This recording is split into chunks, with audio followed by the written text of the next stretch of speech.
Em Guiné-Bissau, a decisão do governo em suspender as emissões da RTP, RDP África e da agência Lusa está a levantar fortes críticas internas e internacionais. Inclusive, a organização Repórteres Sem Fronteiras alertou para sinais preocupantes de repressão à liberdade de imprensa naquele país.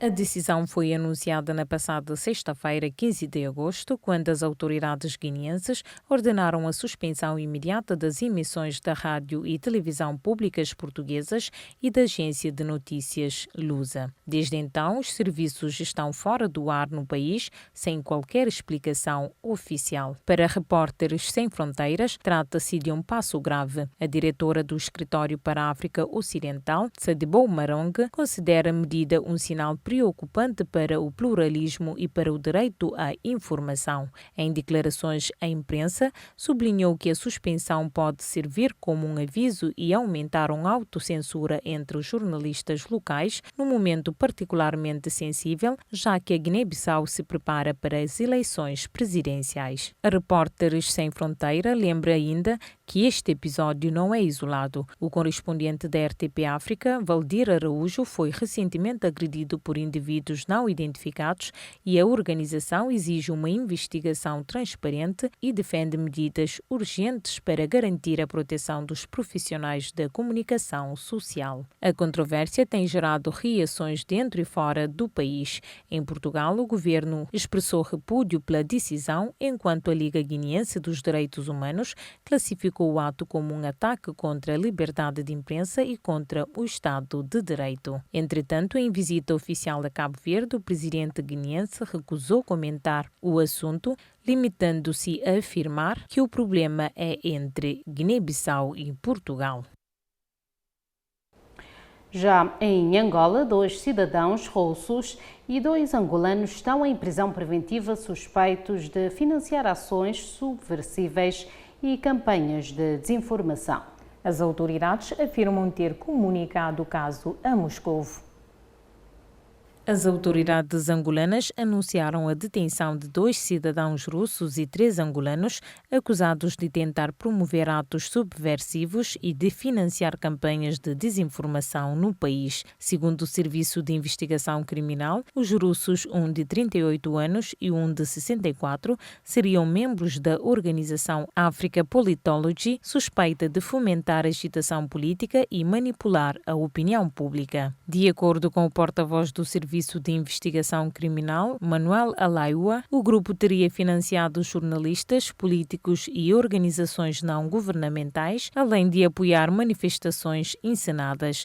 As autoridades afirmam que o objetivo seria moldar narrativas e criar instabilidade interna. Os detidos enfrentam acusações de associação criminosa, falsificação de documentos, introdução ilícita de moeda estrangeira e financiamento ao terrorismo. Dos 3 angolanos detidos, um foi libertado sob termo de identidade e residência. O Serviço de Investigação Criminal diz ter frustrado várias manifestações planeadas para Luanda e Benguela e garante que investigações continuam para identificar outros envolvidos. Luanda já informou oficialmente Moscovo sobre as detenções através do Ministério das Relações Exteriores. Segundo as autoridades, foram apreendidas somas significativas em moeda nacional e estrangeira que teriam sido usadas para apoiar jornalistas e produtores de conteúdos alinhados com os interesses da Africa Politology. Durante uma viagem ao Japão, o ministro dos Negócios Estrangeiros alemão criticou a China pelo seu apoio à máquina de guerra russa no conflito com a Ucrânia. E criticou igualmente o comportamento da China no Estreito de Taiwan. O ministro alemão dos Negócios Estrangeiros criticou Pequim pelo seu comportamento cada vez mais agressivo no Estreito de Taiwan e nos mares da China Oriental e Meridional e pelo apoio à Rússia na sua guerra total na Ucrânia. Wat Full emitiu a declaração no domingo antes da sua visita oficial ao Japão, dizendo que a China está a afirmar cada vez mais a sua supremacia regional e, ao fazê-lo, está também a pôr em causa os princípios do direito internacional.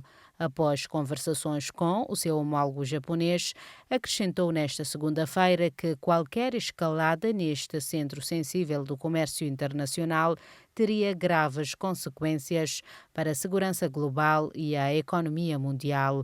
Também criticou o apoio da China à máquina de guerra russa durante a invasão da Ucrânia. A China é o maior fornecedor de bens de dupla utilização da Rússia e o seu melhor cliente de petróleo e gás, afirmou.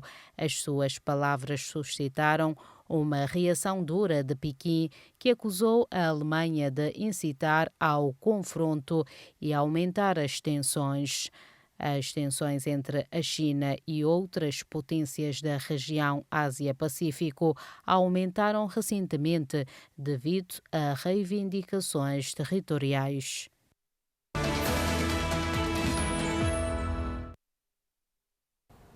Sete pessoas perderam a vida, entre elas 2 crianças, num ataque com drone russo contra a cidade ucraniana de Kharkiv. A ofensiva acontece no mesmo dia do encontro entre o presidente ucraniano e o presidente norte-americano Donald Trump, em busca de soluções para pôr fim à guerra. O ataque ocorreu na madrugada desta segunda-feira, atingindo um prédio residencial de 5 andares em Kharkiv, a segunda maior cidade da Ucrânia. De acordo com o governador regional, entre os mortos está uma criança de apenas 18 meses e um adolescente de 16 anos. Pelo menos 20 pessoas ficaram feridas, incluindo 6 crianças, algumas em estado grave. Os serviços de emergência confirmaram que o impacto provocou incêndios em vários pisos do edifício, que rapidamente se alastraram, dificultando os trabalhos de socorro. 2 sobreviventes foram resgatados dos escombros após horas de buscas intensas. Os moradores relataram momentos de pânico e desespero.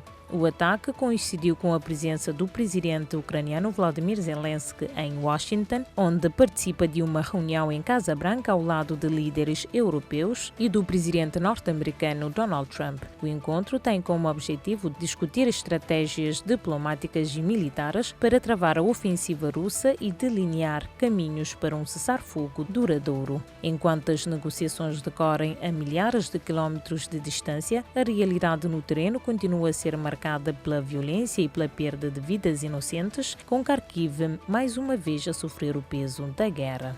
Espanha vive dias críticos com incêndios florestais que devastam milhares de hectares em várias regiões do país. O governo anunciou no domingo o envio de 500 militares para reforçar as operações contra os incêndios florestais que assolam o território. Com esta medida, o número de tropas mobilizadas sobe para mais de 1.900 num esforço conjunto com bombeiros, proteção civil e voluntários. As atenções estão centradas em 12 grandes focos ativos na região de Ourense, no nordeste do país, onde as autoridades locais decretam evacuações de emergência e medidas de confinamento para salvaguardar a população. Segundo o presidente regional da Galiza, Afonso Rueda, o objetivo prioritário é proteger habitações ameaçadas pelas chamas. O cenário é agravado pelas condições meteorológicas. A Agência Nacional de Meteorologia prevê temperaturas a rondar os 45 graus Celsius, alertando para o risco extremo de incêndio em praticamente todo o território espanhol. Diante da gravidade da situação que Espanha enfrenta com 23 grandes incêndios florestais que já consumiram dezenas de milhares de hectares e obrigaram a evacuação de milhares de pessoas, 7 países da União Europeia estão a enviar meios aéreos e equipas de bombeiros para reforçar o combate às chamas. A diretora da Proteção Civil Espanhola, Virginia Barcones, anunciou que França, Alemanha, Países Baixos, Finlândia, Eslováquia e República Checa se juntaram à Itália no envio de aviões Canadair, helicópteros e brigadas de combate a incêndios. França e Itália já tinham disponibilizado 4 aviões na semana passada e outros meios deverão chegar entre esta segunda e terça-feira. A ministra da Defesa, Margarita Robles, admitiu que a única esperança para dominar os fogos passa pela descida das temperaturas depois de 16 dias consecutivos de onda de calor. As consequências já são dramáticas. 4 pessoas perderam a vida neste verão, milhares continuam desalojadas e dezenas de estradas e linhas ferroviárias de alta velocidade, incluindo a ligação entre Madrid e Galiza, permanecem interrompidas. Este ano já arderam em Espanha 343 mil hectares, mais do que o recorde de 2022, tornando 2025 um dos anos mais devastadores da história do país.